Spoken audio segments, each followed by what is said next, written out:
ជំរាបសួរពុកម៉ែបងប្អូនថ្ងៃនេះខ្ញុំចង់បង្ហាញពីការភ្ជាប់ក្លោភ្លើងមួយហ្វាប្រភេទបែបនេះអញ្ចឹងដើម្បីភ្ជាប់វាបានយើងត្រូវមើលសមាវានៅជាប់អាស្ទះបិទឡើងអញ្ចឹងយើងមើលតាមសមាវាខាងឆ្វេងមានខ្សែពីរសរសៃចូលខាងស្ដាំមានខ្សែពីរសរសៃចេញភ្លើងចូលលេខ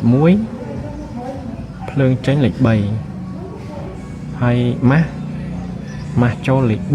4និងម៉ាស់ចេញលេខ5អញ្ចឹងជាក់ស្ដែងវាមានតែ4ទេ1 2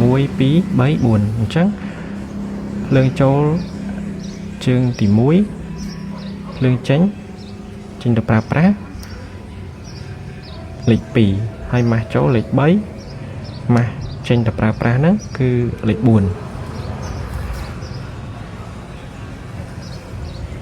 ហើយចេញពីជើងលេខ2នេះខ្ញុំដាក់ភ្ជាប់ឌីសង់តាមួយសម្រាប់ផ្ដាច់ពេលណាដែលចង់ជួសជុលឬក៏ចង់បិទអីអាចផ្ដាច់ឌីសង់តានឹងបានអរគុណ